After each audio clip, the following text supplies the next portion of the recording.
Hello everyone, welcome back to my YouTube channel height English. आज की video में हम पढ़ने वाले हैं future indefinite tense in passive. इससे पहले हमने और भी टेंसेस पढ़ा है और उनकी पैसिव सीखी है। तो आज इस टेंस के बारे में थॉरली समझ लेते हैं कि फ्यूचर इंडेफिनिट टेंस की पैसिव कैसे बनाई जाती है, राइट। अब यहाँ पर हम इससे पहले जान लें कि इसकी एक्टिव वर्ब्स क्या होती है। तो देखिए यहाँ पर जो एक्टिव वर्ब्स हैं फ्यूचर इंडेफिनिट टेंस की, इसे हम सिंपल फ्यूचर भी कह सकते हैं, ठीक है ना। सिंपल फ्यूचर या फिर फ्यूचर इंडेफिनिट टेंस, राइट। इसकी हम पैसिव सीख रहे हैं। तो जो एक्टिव वर्ब्स होती हैं वो होती हैं will, shall, first form of the verb. और जब इसकी हम पैसिव बनाएंगे तो पैसिव में वर्ब्स में क्या चेंजेस होंगे देख लीजिए। Will, shall as it is plus be लगा, और पैसिव में जैसे हमेशा third form of the main verb आती है, थर्ड फॉर्म आ गई। सिंपल है। तो मेन जो पॉइंट है वो ये दो पॉइंट है, इन्हें हमें हमेशा याद रखना है कि जब फ्यूचर इंडेफिनिट टेंस की हमें पैसिव बनानी हो तो उसके लिए हमें एक्टिव वर्ब और पैसिव वर्ब दोनों आनी चाहिए। बात समझ में आई? तो इसके बाद सारी चीजें आपके लिए बहुत ही आसान हो जाएंगी, बहुत मुश्किल नहीं है। अब यहाँ पर देखिए मैंने लिखा हुआ है affirmative sentence passive structure, right. अब इसका जो अफर्मेटिव सेंटेंस का पैसिव स्ट्रक्चर है वो कैसा होगा। तो यहाँ पर ऑब्जेक्ट इन सब्जेक्ट फॉर्म, मतलब ये एक्टिव का ऑब्जेक्ट यहाँ पर आएगा, वो किस फॉर्म में आएगा, सब्जेक्ट फॉर्म में। तो ये बन गया पैसिव का सब्जेक्ट। फिर इसके बाद according to the passive subject will और शैल आएगी। तो ये आप जान लीजिए, जैसे आई और वी के साथ हमेशा क्या आता है, शैल आता है। बाकी के जो सब्जेक्ट्स होते हैं जैसे ही, शी, इट, नेम या फिर दे, यू, इनके साथ विल आता है। आई और वी के साथ शैल आता है। तो इस हिसाब से आप देखेंगे जिस जैसा सब्जेक्ट होगा उसी के अकॉर्डिंग आप विल और शैल यहां पर अप्लाई करेंगे। Then be third form etc by subject in object form. तो ये जो सब्जेक्ट है ये एक्टिव का सब्जेक्ट है और ये यहां पर लास्ट में आएगा, किस फॉर्म में आएगा, ऑब्जेक्ट फॉर्म में। तो अब ये हो गया पैसिव का ऑब्जेक्ट, राइट। इस तरह से ये स्ट्रक्चर है। अब यहां पर हमने एक सेंटेंस लिखा हुआ है he will blame you, right. तो सबसे पहले क्या करना है, किसी भी सेंटेंस को पैसिव वॉइस में चेंज करने से पहले आप उस सेंटेंस को समझ लें, उसका टेंस कैसा है, टेंस कौन सा है। तो यहां पर देखिए टेंस हमने जान लिया, विल लगा हुआ है plus first form of the verb है। तो जहां पर विल और shall first form of the verb हो वहां पर टेंस कौन सा होगा, फ्यूचर इंडेफिनिट टेंस, राइट, या सिंपल फ्यूचर टेंस, ठीक। अब हमें इसकी पैसिव बनानी है तो पैसिव का जो कॉमन रूल होता है कि भैया ऑब्जेक्ट जो होगा वो इधर पैसिव में सब्जेक्ट फॉर्म में आ जाएगा और जो एक्टिव का सब्जेक्ट होगा वो लास्ट में ऑब्जेक्ट फॉर्म में चला जाएगा। तो ये तो बहुत ही बेसिक और कॉमन सा रूल है। यहाँ पर हमने देखा ऑब्जेक्ट यू है और सब्जेक्ट यहाँ पर क्या है, ही। तो यू यहाँ पर लाएंगे, स्ट्रक्चर के अकॉर्डिंग आप चेंज करते जाएं तो यू यहाँ पर आ गया, राइट। अब यू के साथ आप ये देखिए कि यू के साथ कौन सी हेल्पिंग वर्ब आती है, विल आती है या शैल आती है। तो मैंने अभी आपको बताया कि आई और वी के साथ शैल आता है, बाकी जितने भी सब्जेक्ट हैं उनके साथ विल आता है, ठीक है। अब हो सकता है कुछ बच्चे कहें कि नहीं आई वी के साथ शैल के अलावा विल भी लग जाता है। हाँ, विल लगता है, बट वो एक कंपल्सन या थ्रेट नेसेसिटी वाली जब कंडीशन होती है तब आई और वी के साथ विल लगता है और बाकी सब्जेक्ट के साथ शैल लगता है। तो ये ट्रांसलेशन, ये कंडीशनल चीज होती है, ठीक है। यहां पर हमें देखना है कि यू के साथ आएगा यहाँ पर विल, ठीक है। तो यहां पर हमें क्या लगा देना है, विल लगा दिया हमने, राइट। अब इसके बाद आएगा क्या, बी आएगा, यू विल बी। इसके बाद फिर क्या आनी है, थर्ड फॉर्म। तो यहाँ पर ब्लेम है, ब्लेम की थर्ड फॉर्म क्या होगी, ब्लेम्ड, है ना। You will be blamed by, structure के अकॉर्डिंग चल रहे हैं। अब देखिए एक्टिव का सब्जेक्ट यहाँ पर आएगा किस फॉर्म में, ऑब्जेक्ट फॉर्म में। तो यहाँ पर एक्टिव का सब्जेक्ट क्या है, ही, और ही का ऑब्जेक्ट फॉर्म क्या होता है, हिम, फुल स्टॉप, ठीक है। तो ये इसका पैसिव क्लियर हो गया, बन गया, आपको समझ में आ गया होगा, राइट। अब इसी का जो नेगेटिव स्ट्रक्चर है, ठीक, उसको हम देख लेते हैं उसमें क्या चेंजेस हुए हैं। तो यहां पर देख लीजिए रूल क्या होगा, नेगेटिव सेंटेंस पैसिव स्ट्रक्चर का रूल क्या होगा, object in subject form will, shall plus not plus be plus third form etcetera bye subject in object form, right. तो आप यहां पर देखिए कि एक्स्ट्रा क्या चीज लगी भाई, नेगेटिव सेंटेंस का पैसिव स्ट्रक्चर बन रहा है तो जाहिर सी बात है नॉट तो लगेगा ही। बाकी देख लीजिए सारी चीज एज इट इज ही है, अफर्मेटिव सेंटेंस पैसिव स्ट्रक्चर की ही चीजें यहां पर लिखी हुई हैं, राइट। अब यहां पर हम एक एग्जांपल ले लेते हैं, जैसे तो आइए अब इस नेगेटिव सेंटेंस पैसिव स्ट्रक्चर को एक एग्जांपल के थ्रू समझ लेते हैं। यहां पर एक्टिव एग्जांपल है the principal will not accept this application, right. तो वही चीज हमें देख ली है, पहले क्या करना है, हमें टेंस आइडेंटिफाई कर लेना है, ठीक है ना। तो यहां पर देखिए will plus accept first form of the verb है, तो ये कौन सा टेंस हुआ, future and definite tense, right. अब हमें इसे पैसिव में चेंज करना है, तो पैसिव की वर्ब्स क्या होते हैं, will, shall plus be plus third form, ठीक है। यहां पर दिस एप्लीकेशन क्या है, ऑब्जेक्ट है, और द प्रिंसिपल क्या है, सब्जेक्ट है। कोई प्रॉब्लम नहीं है, बिल्कुल वैसे ही हमें चेंज करना है जैसे हमने पहले वाले सेंटेंस को चेंज किया था। यहां पर हम पहले लिखेंगे दिस एप्लीकेशन, और दिस एप्लीकेशन क्या है, सिंगुलर है तो इसलिए लग जाएगा विल, राइट। और अकॉर्डिंग टू द स्ट्रक्चर अब क्या आएगा, नॉट आएगा प्लस बी, ठीक है, क्योंकि हम नेगेटिव सेंटेंस का पैसिव बना रहे हैं तो नॉट आना ही है। इसके बाद फिर क्या आएगा, थर्ड फॉर्म है ना, एक्सेप्टेड, राइट।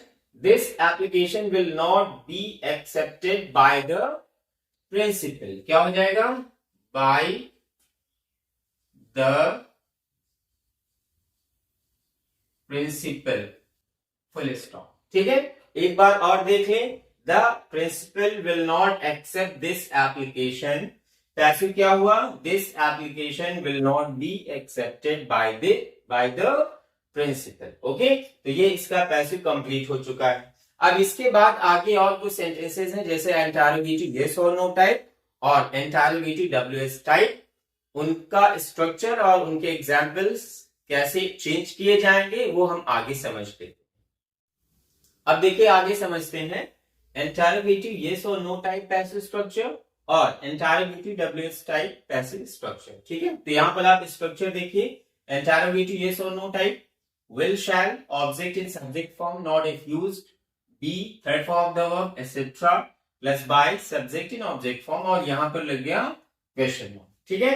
अब यहां पर इसका एक्टिव लिखा हुआ है, देखिए will he give me his mobile phone, यहां पर क्वेश्चन मार्क लगा हुआ है, तो हमें इतना समझ में आ गया कि ये इंटरोगेटिव सेंटेंस है। अब कैसा इंटरोगेटिव है, क्योंकि हेल्पिंग वर्ब से शुरू हो रहा है तो ये होगा इंटरोगेटिव यस और नो टाइप, ठीक है।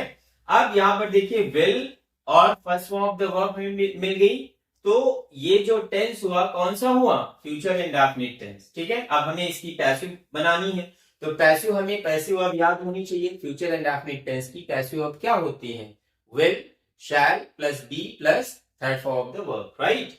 अब हमें क्या करना है, क्योंकि हमारा एक्टिव वाला जो सेंटेंस है वो हेल्पिंग वर्ब से शुरू हो रहा है, तो पैसिव भी हेल्पिंग वर्ब से ही शुरू होगा, ठीक है। अब हेल्पिंग वर्ब हम ऐसे कौन सी लगाते हैं, विल या शैल, तो ऐसे ही तो लगा नहीं सकते, तो हमें इधर का ऑब्जेक्ट देखना पड़ेगा, है ना। मी यहां पर ऑब्जेक्ट है और हिज मोबाइल फोन भी ऑब्जेक्ट है, चाहे आप मी को ऑब्जेक्ट मान के करिए, अगर आप मी को ऑब्जेक्ट मान के कर रहे हैं तो इधर फिर मी आएगा तो आई हो जाएगा, जैसे फिर आपको इधर लगाना पड़ेगा शैल आई, ठीक है। और इसके बाद फिर क्या होगा, नॉट अगर है तो लगाओ, नहीं दिया हुआ है फिर क्या आएगा, बी, शैल आई बी, इसके बाद फिर third form of the verb है given, shall I be given his mobile phone by, और इसके बाद फिर क्या है, इधर सब्जेक्ट ही है तो क्या हो जाएगा, हिम, ये इसका पैसिव बन गया, ठीक है। Shall I be given his mobile phone by him, और इसी को अगर आप हिज मोबाइल फोन इधर लाना चाह रहे हैं तो ठीक है, कोई दिक्कत नहीं है। यहां पर आप क्या लगाओगे, इस तरह से कन्वर्ट हो जाएगा ये will his mobile phone be given to me, और क्या आएगा यहां पर बाय हिम, ये इस तरह से इसका पैसे हो गया। Shall I be given his mobile phone by him, या फिर will his mobile phone be given to me by, right, ये इसका पैसे चेंज हो गया। अब ये सेंटेंस आपका है क्वेश्चन वर्ड। अब यहां पर देखिए हमेशा इंटरोगेटिव यस और नो टाइप के बाद जब इंटरोगेटिव आप WS टाइप आओगे तो स्ट्रक्चर में कोई चेंज होता नहीं है, सिर्फ एक चेंज होगा, सबसे पहले क्या लग जाएगा, क्वेश्चन वर्ड लग जाएगा, बाकी सारी चीजें एज इट इज होती हैं, वो चाहे एक्टिव स्ट्रक्चर हो या फिर पैसिव स्ट्रक्चर हो, ठीक है। इसके बाद अब आप यहां पर देखिए एग्जाम्पल लिखा हुआ है, क्या है, why will you write a letter to the principal, question mark लगा हुआ है, तो अनडाउटेडली कौन सा सेंटेंस होगा, इंटरोगेटिव होगा, क्वेश्चन वर्ड से शुरू हो रहा है तो इंटरोगेटिव WS टाइप हो गया, ठीक है। इसका मतलब ये है कि हम पैसे भी इसी से शुरू करेंगे, तो यहाँ पर हमने पहले लिख दिया व्हाई, ठीक है। अब इसके बाद विल शैल लाना है, तो पहले हम इधर का ऑब्जेक्ट देख लेते हैं क्या है, तो ऑब्जेक्ट यहाँ पर देख लेते हैं क्या है, अ लेटर है, अ लेटर के अकॉर्डिंग क्या आ जाएगा, will, so why will a letter, ठीक है। अब इसके बाद देखिए नॉट इफ यूज्ड, सेंटेंस में देखिए नॉट लगा हुआ है, नहीं है, फिर इसके बाद क्या आएगा, be, so why will a letter be, फिर थर्ड फॉर्म है यहाँ पर, तो राइट की थर्ड फॉर्म क्या होगी, यहां पर लिखा हमने रिटन, फिर एसेट्रा वर्ड क्या है, टू द प्रिंसिपल, राइट। अब क्या बचा, बाय के बाद हमें सब्जेक्ट इन ऑब्जेक्ट फॉर्म लगाना है, तो यहाँ पर सब्जेक्ट क्या है, यू, राइट, इसको ऑब्जेक्ट फॉर्म में जब लिखेंगे तब ऑब्जेक्ट फॉर्म में यू सेम ही होता है, तो यहां पर हम लिख दिया बाय यू और क्वेश्चन मार्क लगाया, ठीक है। क्या हुआ, why will a letter be written to the principal by you, इसका पैसे भी क्लियर होगा, राइट। इसके बाद अब एक और रूल बचता है, जब आपका सेंटेंस हु से शुरू होता है, ठीक है, तो आई होप यहां तक आपको क्लियरली समझ में आ गया होगा। अब हम देखते हैं जब सेंटेंस आपका हु से शुरू होता है तो वहां पर जो पैसिव स्ट्रक्चर होगा वो किस तरह से चेंज होगा और उसकी एक्टिव को कैसे पैसिव में हम चेंज करेंगे, राइट।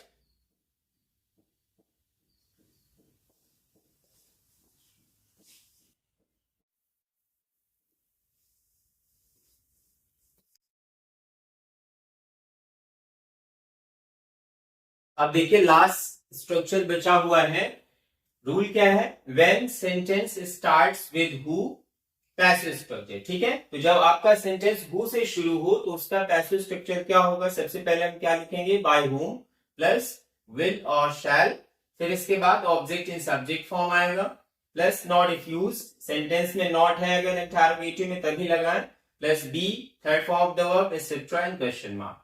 यहां पर एक एक्टिव एग्जाम्पल लिखा हुआ है, who will defeat you, right, तो यहाँ पर यू ऑब्जेक्ट है, सेंटेंस आपका हु से शुरू हो रहा है, तो स्टार्टिंग में हमें क्या लिख देना है हु के लिए, बाय हुम, ठीक है। अब हमें लाना है विल और shall according to the passive subject, है ना, ये क्योंकि पैसिव स्ट्रक्चर है और जो एक्टिव का ऑब्जेक्ट होगा, ठीक, वो पैसिव का सब्जेक्ट बनता है, तो यहां पर जो एक्टिव का ऑब्जेक्ट है वो यू है। अब हमें इसे इधर लाना है, इससे पहले हम वर्ब लगा देंगे, तो विल आएगी, ठीक है ना, बाय होम विल और फिर एक्टिव का ऑब्जेक्ट क्या है, यू, अब ये पैसिव का सब्जेक्ट बन गया, ठीक है, बाय होम विल यू। इसके बाद स्ट्रक्चर के अकॉर्डिंग चलिए, नॉट इफ यूज्ड, सेंटेंस में देखिए नेगेटिव वर्ड है ही नहीं, फिर आगे क्या है, बी आ गया, इसके बाद थर्ड फॉर्म आएगी, थर्ड फॉर्म यहां पर देखिए डिफीट है, डिफीट की थर्ड फॉर्म क्या होगी, defeated, by whom will you be defeated, okay, question mark, who will defeat you, by whom will you be defeated। तो इसका पैसिव क्लियर हो गया है। आई होप ये सेंटेंस और इसके स्ट्रक्चर्स आपको क्लियरली समझ में आ गए होंगे, ठीक है। फ्यूचर इंडेफिनिट टेंस या simple future tense in passive, इसके सारे स्ट्रक्चर्स और एग्जांपल्स मैंने आपको बता दिए हैं, राइट। अब आपको करना क्या है कि कुछ एग्जाम्पल्स किसी भी एक्सरसाइज बुक से आप लें और स्ट्रक्चर के अकॉर्डिंग उनको पैसिव में कन्वर्ट करें, बहुत ही इजीली आप उन्हें पैसिव में कन्वर्ट कर पाएंगे। सो आई होप आपको ये वीडियो अच्छी लगी होगी। तो आई होप यहां तक आपको सारी चीजें क्लियरली समझ में आ गई होंगी और आप इसी तरीके के कई सारे एग्जाम्पल्स लें, किसी भी एक्सरसाइज बुक से आप ले लें और उनको खुद से प्रैक्टिस करें बिल्कुल इसी तरह से स्ट्रक्चर के अकॉर्डिंग। और वर्ब्स जैसी मैंने आपको बताई हैं एक्टिव और पैसिव, डेफिनेटली आप उनको आसानी से पैसिव में कन्वर्ट कर पाएंगे। तो फिर से मिलते हैं नेक्स्ट वीडियो में और हमेशा की तरह लास्ट में यही कहूंगा, प्लीज वीडियोस को लाइक करें, शेयर करें और मेरे चैनल को सब्सक्राइब करें। अपने कमेंट जरूर दें मुझे क्या इंप्रूव करना है ताकि मैं चीजें आपके लिए और भी बेहतर बना सकूं। So thank you very much, thank you for watching my YouTube channel.